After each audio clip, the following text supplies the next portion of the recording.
말씀의 제목을 따라해 보시겠습니다. 내가 너를 떠나지 아니하리라. 우리는 계속 지금 창세기의 족장들의 역사를 살펴보고 있습니다. 창세기의 족장사는 하나님의 언약을 성취해가는 과정임을 우리가 배웠습니다. 하나님은 온유한 이삭에게 큰 복을 내리셨고 아브라함으로부터 시작하신 하나님의 언약과 구원 계획을 계속 진행해 가셨습니다. 하나님은 이제 이삭과 그 아내 리브가 사이에서 쌍둥이 아들을 주셨는데 큰아들이 에서였고 둘째 아들은 야곱이었습니다. 오늘 말씀은 이삭의 두 아들 에서와 야곱에 대한 이야기입니다. 우리 첫 번째로 따라해 보시겠습니다. 장자권을 빼앗긴 에서. 여러분들 중에 큰아들 되시는 분 계십니까? 내가 집안의 장남이다 하시는 분들 아마 여러분 계시리라 생각합니다. 저도 큰아들 출신입니다. 지금은 우리가 이제 가정마다 거의 자녀들을 하나 아니면 둘, 많아야 둘 이렇게 낳다 보니까요. 사실 큰아들, 작은아들, 딸, 아들 구분이 없습니다. 큰아들이라고 해서 특별한 혜택이나 권한도 거의 없는 그런 시대가 되었죠. 하지만 예전에는 그렇지가 않았어요. 큰아들, 장남은요, 그 집안의 기둥이었습니다. 가문을 지키고 대를 잇고 가문을 계승하는 그 막중한 권한, 책임을 가진 사람이 바로 그 집안의 장남이었어요. 그래서 장남들에게 더 많은 책임이 있을 뿐만이 아니라 더 많은 권한과 혜택이 주어졌었죠. 그로 인해서 가문의 모든 재산을 장남이 다 상속하고 차남 이하로는 한 푼도 못 받는 그런 경우도 사실 많았습니다. 옛날이 좀 좋았던 것 같기도 하다는 생각이 들기도 합니다. 고대 이스라엘 공동체에서 첫 아들에게 주어지는 장자권이라는 이 권한, 사실은 더욱더 특별한 의미를 갖고 있었어요. 가문의 대를 잇고 그저 아버지의 유산을 더 많이 받는다는 그런 표면적인 권리 외에도 가정의 제사장이 되고 또 하나님이 아브라함과 맺으신 그 언약의 계승자, 즉 영적 축복의 상속권자가 되는 매우 중요한 의미가 유대 공동체의 이 장자권에 담겨 있었다는 사실입니다.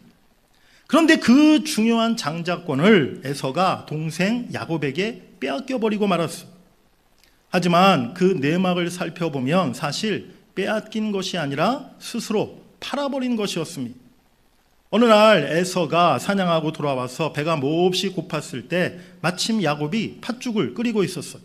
팥죽을 주는 대신에 장자권을 내게 팔라라는 이 야곱의 말에 에서는 냉큼 오케이 그렇게 동의합니다.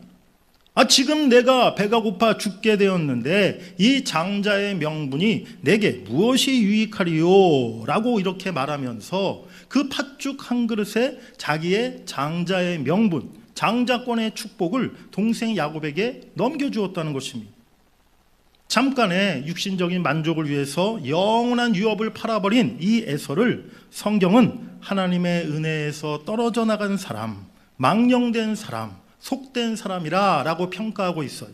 우리 히브리서 12장 15절 16절 말씀, 우리 새번역 성경인데요, 같이 한번 읽어보시겠습니다. 시작.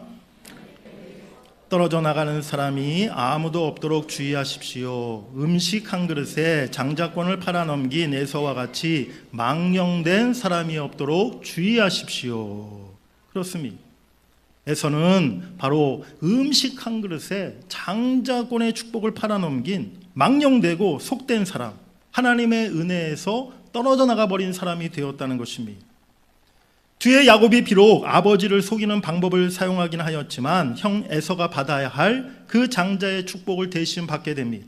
에서는 이로 인해서 하나님의 구속사의 본류에서 벗어나게 되었고 하나님의 그 축복을 이어받는 길에서 멀어지게 되고 말았던 것이죠. 사랑하는 여러분, 먼저 오늘 에서의 잘못이 무엇이었는가 우리가 생각해 봐야 될 줄 믿습니다. 에서의 가장 커다란 문제, 그것은 그가 귀한 것을 귀한 것으로 여길 줄을 몰랐다는 거예요. 장자권에 담긴 너무나 귀중한 그 가치와 축복을 팥죽 한 그릇에 팔아버릴 정도로 소홀히 여겼다는 사실입니다. 사랑하는 여러분들, 지금 우리 교회가 올해부터 펼쳐나가고 있는 쉐마 공동체 운동은요, 성경 전체 말씀을 통해서 우리가 성경의 가치관을 배우고 그것을 우리 실제 삶에 실천하는 그러한 운동입니다. 우리 인생의 진정 가치 있고 귀중한 것이 무엇인가를 우리는 성경을 통해 배워야 될 줄 믿습니다. 우리가 배우고 꼭 기억해야 할 성경의 가치관이 무엇입니까? 우리 첫 번째로 따라해 보시겠습니다. 인생의 최고 가치를 예수 그리스도께 두는 것입니다. 빌립보서 3장 7절 8절에 사도 바울이 이렇게 고백합니다. 그러나 무엇이든지 내게 유익하던 것을 내가 그리스도를 위하여 다 해로 여길 뿐더러 또한 모든 것을 해로 여김은 내 주 그리스도 예수를 아는 지식이 가장 고상하기 때문이라. 아멘. 우리가 이제 예수를 믿고 우리 삶의 최고 가치는 오직 예수님께 두는 것이 바로 우리 성도의 올바른 삶임을 우리가 잊지 말아야 될 줄 믿습니다. 두 번째 따라해 보시겠습니다. 성경 말씀을 삶의 표준으로 삼는 것. 말씀을 내 삶에서 최우선으로 삼고 그 말씀대로 살기 위해 힘써야 한다는 것이죠. 시편 119편 105절에 주의 말씀은 내 발의 등이요 내 길의 빛이니이다. 주의 의로운 규례들을 지키기로 맹세하고 굳게 정하였나이다. 아멘. 세 번째로 따라해 보시겠습니다. 하나님의 사랑과 이웃 사랑을 실천하는 것. 우리 그리스도인들은 언제나 가정과 또 세상 사회 속에서 하나님의 사랑을 전하고 실천하는 것을 우리 삶의 중요한 가치로 삼아야 하는 것입니다. 네 번째로 따라해 보십니다. 영원한 하나님 나라에 가치를 두고 사는 것. 이 땅에서의 부귀영화, 이 땅에서의 안락하고 편안함, 육신의 만족보다는 언제나 하늘의 소망을 두고 영원한 하나님 나라의 가치를 두고 우리 그리스도인들은 세상을 살아가야 될 줄 믿습니다. 오늘 팥죽 한 그릇에 하나님의 언약과 축복을 계승하는 장자권을 팔아버린 에서. 그런데 오늘 우리도 이 에서처럼 세상 물질과 육신의 그 잠깐 스쳐가는 즐거움 때문에 너무 쉽게 우리 신앙의 가치를 저버리고 있지는 않는가? 우리 자신을 돌아볼 수 있기를 원합니다. 나는 과연 육신의 삶보다 영원한 생명에 더 가치를 두고 있는가? 나는 눈에 보이는 세상 것들보다 눈에 보이지 않는 하나님 나라, 천국에 더 가치를 두고 있는가?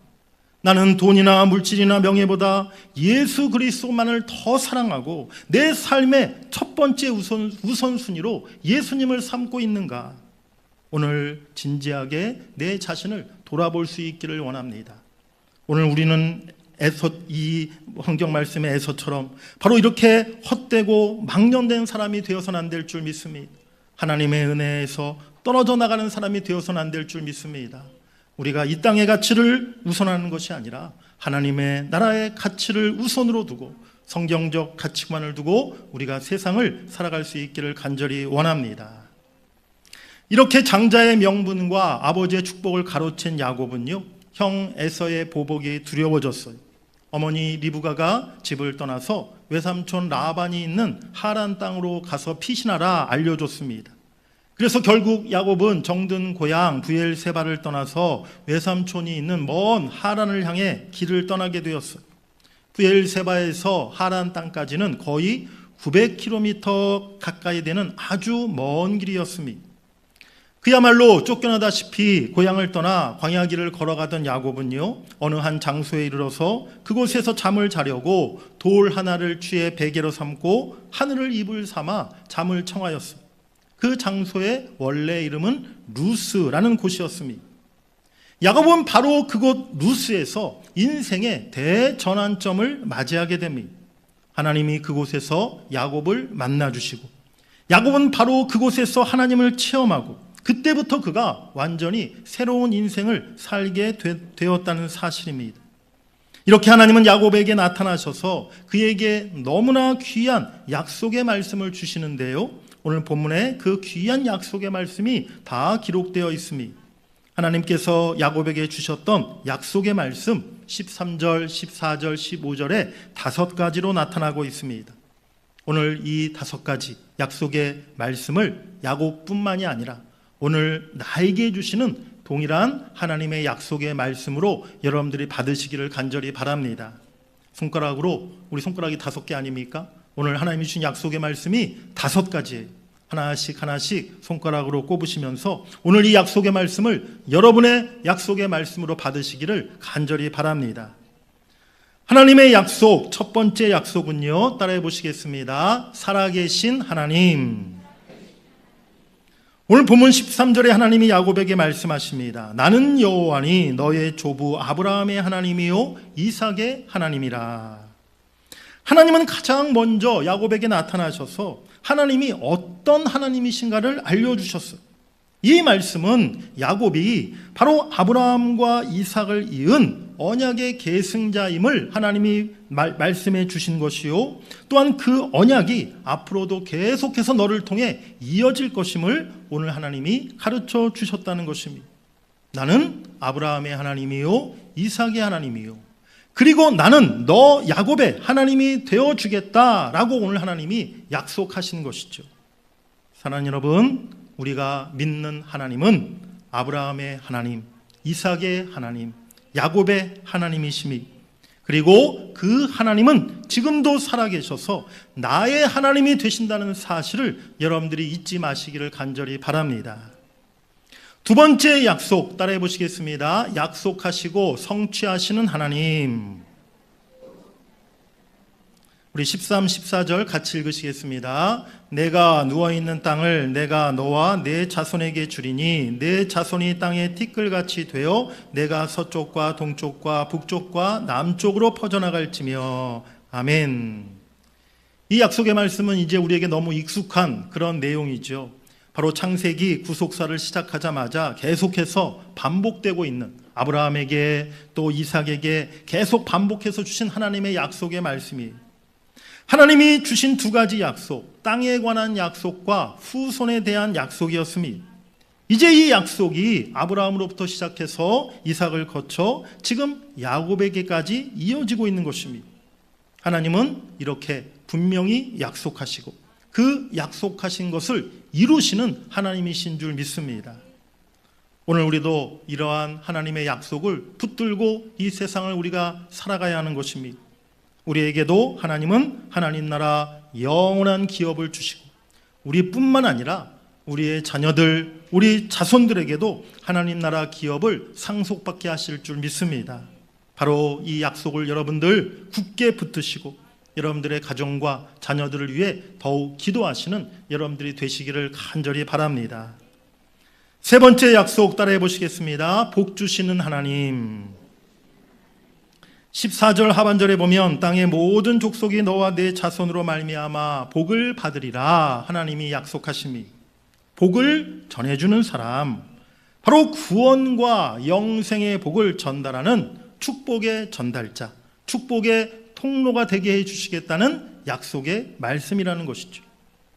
복을 나눠주고 내가 복의 통로가 된다 한다면 그 사람 자체는 얼마나 놀랍고 풍성한 복을 누리며 살아갈 수 있겠습니까? 사랑하는 여러분들의 모든 인생도 바로 이처럼 복 자체가 되고 축복의 통로가 되어서 그 복을, 내게 하나님이 주신 그 하나님의 놀라운 복을, 구원과 영생의 축복을 세상에 나누고 흘려보내실 수 있는 여러분들이 다 되시기를 간절히 바랍니다. 네 번째 약속입니다. 따라해 보시겠습니다. 회복하시는 하나님. 우리 15절 말씀 같이 읽겠습니다. 내가 너와 함께 있어 내가 어디로 가든지 너를 지키며 너를 이끌어 이 땅으로 돌아오게 할지라. 아멘. 지금 무엇보다 야곱에게 힘든 것은요, 앞날이 불투명한 거예요. 내가 지금 고향을 떠나 외삼촌 하란 땅으로 지금 가야 되는데 과연 그곳에서 무슨 일이 펼쳐질지, 과연 삼촌이 나를 잘 따뜻하게 맞이해 줄지, 내가 앞으로 이제 고향을 떠나 어떻게 살아야 될지 야곱이 얼마나 막막했겠습니까? 그런 야곱에게 오늘 하나님은요, 내가 너와 항상 함께 하겠고 내가 너를 지켜줄 것이고 무엇보다 너를 다시 이 땅으로 돌아오게 해주실 것이다 라고 오늘 하나님이 약속해 주셨다는 겁니다. 이 약속은 한마디로 회복의 약속이었던 것이죠. 지금은 비록 형 에서를 피해서 멀리 도망가고 있지만 때가 되면 반드시 야곱을 이 땅으로 돌아오게 해주실 것이라는 그런 회복의 약속을 하나님이 그에게 주셨던 것입니다. 이렇게 우리가 믿는 하나님은 회복의 하나님이신 줄 믿습니다. 하나님은요, 우리가 어떤 고난과 아픔 속에 있다 할지라도 우리를 다시 회복시켜 주시는 하나님이심을 여러분들이 믿으시길 바랍니다. 지금은 우리가 기가 막힌 웅덩이에 빠져 있다 할지라도 하나님은 반드시 우리를 그곳에서 건지시며 우리를 회복시켜 주실 것입니다. 때로는 세상에서 방황하고 주님을 떠나 있을지라도 하나님은 택한 자녀들을 버리지 아니하시고 반드시 다시 부르시며 구원의 길로 돌아오게 하신다는 그 사실을 여러분들이 믿으시길 간절히 바랍니다. 우리 마지막으로 5번째 약속입니다. 따라해 보시겠습니다. 함께 하시는 하나님. 우리 15절 하반절 같이 읽습니다. 내가 내게 허락한 것을 다 이루기까지 너를 떠나지 아니하리라. 아멘. 다시 한번 따라해 보시겠습니다. 너를 떠나지 아니하리라. 마지막 이 약속은 한마디로 말하면 임마누엘의 하나님, 그 약속인 것이죠. 야곱이 하나님이 야곱과 반드시 함께 하시겠다, 그 말씀을 마지막 약속으로 주셨어요. 이 말씀을 듣고 야곱이 얼마나 기뻤겠습니까? 얼마나 힘이 났겠습니까?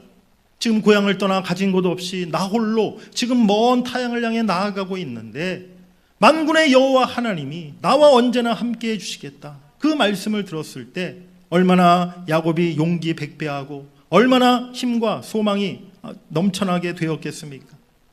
우리 하나님은 하늘에만 계신 분이 아니라는 사실을 여러분들이 잊지 마시기를 바랍니다.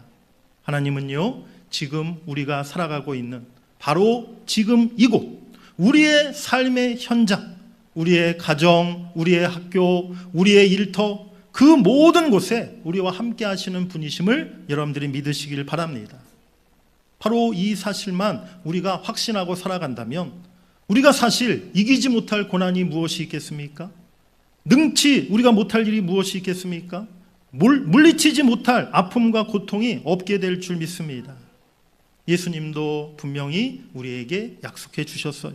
마태복음 28장 20절, 예수님이 승천하기 직전에 하신 약속의 말씀이죠. 우리 함께 같이 읽겠습니다. 내가 너희에게 분부한 모든 것을 가르쳐 지키게 하라. 볼지어다 내가 세상 끝날까지 너희와 항상 함께 있으리라 하시니라. 아멘. 우리가 이 땅을 살아가면서 정말 믿음의 성도로 또한 그리스도의 제자로서 살아간다는 것, 주의 주신 사명, 내가 져야 할 십자가 지고 간다는 것, 사실은 쉽지가 않습니다. 헌신과 충성과 또 섬김의 그 일을 우리가 감당할 때에 많은 희생과 수고와 고생이 뒤따를 수밖에 없는 것이죠. 때로는 나의 한계와 나의 부족함을 느낄 때도 있습니다. 세상의 방해와 핍박을 만날 때도 있어요. 악한 사단마귀가 유혹해서 공격해 올 때도 있습니다. 하지만 세상 끝날까지 우리가 가는 그 길에 우리 주님께서 항상 함께 하신다는 이 말씀을 우리가 붙잡고 간다면 우리는 그 길을 떠나지 않고 그 길을 멈추지 않고 그 길을 끝까지 걸어가게 될 줄 믿습니다. 그리하여 임마누엘의 신앙은요, 가장 실질적이고 가장 구체적인 신앙이라는 것이죠. 진실로 임마누엘의 신앙으로 힘과 용기를 가지고 이 세상을 당당하게 그리스도인으로 하나님의 성도로 살아가시는 여러분들 다 되시기를 간절히 바랍니다. 사실 오늘 우리가 짧게 살펴본 야곱은요, 그렇게 성품이 훌륭한 사람이 아니었어요. 형을 속이기도 하고 아버지를 속이기도 하고 거짓말을 하기도 하고 축복을 가로치기도 했던 그야말로 어떻게 보면 속물과 같은 그러한 인생의 사람이었습니다. 그런데 우리는 성경을 볼 때 단지 도덕과 윤리적인 차원, 인간적인 차원뿐만이 아니라 영적인 차원, 신앙적인 차원에서 그 사람을 바라볼 수 있어야 한다는 것입니다. 중요한 것은요, 야곱이 참 허물이 많고 성품에 문제가 있었지만 그는 하나님의 말씀, 하나님의 축복을 귀한 것으로 여겼던 사람이라는 것을 우리가 깨달아야 될 줄 믿습니다. 반면에 에서는 귀한 것을 귀한 것으로 여길 줄 모르고 그저 세상의 가치를 따라 삶을 살았던 그러한 사람이었다는 것이죠. 그렇습니다. 비록 성품이 훌륭하지는 못해도 야곱에게는 거룩한 욕심이 있었습니다. 세상의 가치가 아니라 하나님이 주시는 그 복을 그가 더 갈망했다는 것이죠. 이렇게 거룩한 욕심이 있었던 야곱을 하나님은 만나주시고 그 귀한 약속 5가지를 그에게 허락해 주신 줄 믿습니다. 첫째, 살아계신 하나님. 둘째, 약속하시고 성취하신 하나님. 셋째, 복 주시는 하나님. 넷째, 회복하시는 하나님. 5번째, 함께 하시는 하나님. 그 하나님을 오늘 야곱은 만나고 체험하게 된 줄 믿습니다. 하나님의 이 약속의 말씀을 들은 후에 16절에 야곱이 이와 같이 고백합니다. 야곱이 잠이 깨어 이르되 여호와께서 과연 여기 계시거늘 내가 알지 못하였도다.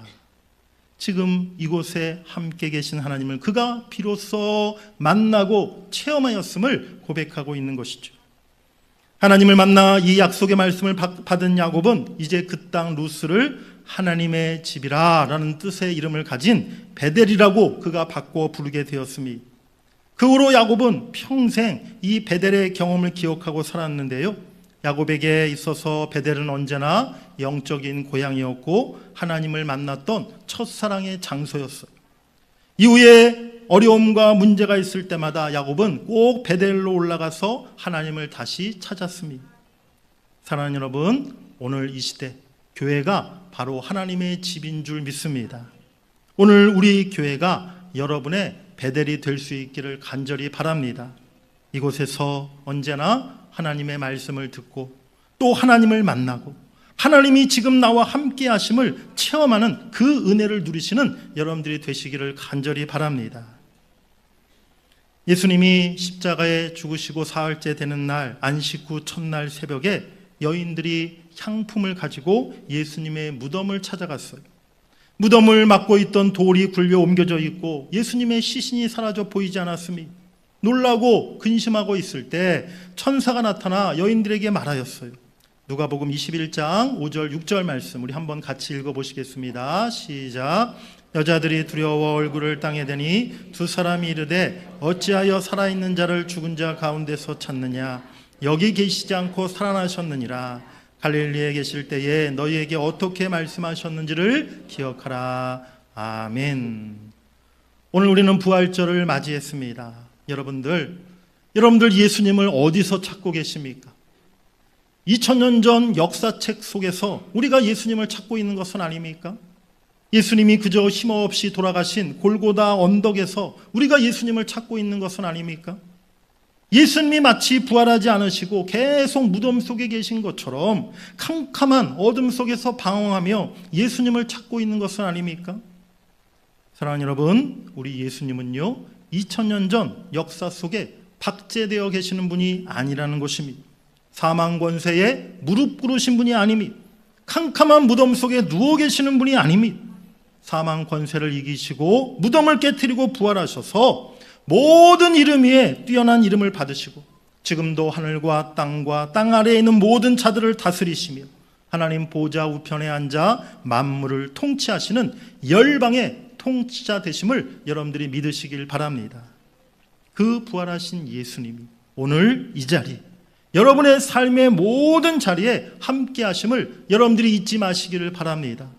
부활의 주님이, 능력의 주님이, 하늘 보좌에서 온 만물을 통치하시는 통치자 예수님이 우리 삶의 자리에, 우리 심령 가운데, 우리 교회 가운데 함께 하신다면 우리가 두려워할 일이 없을 줄 믿습니다.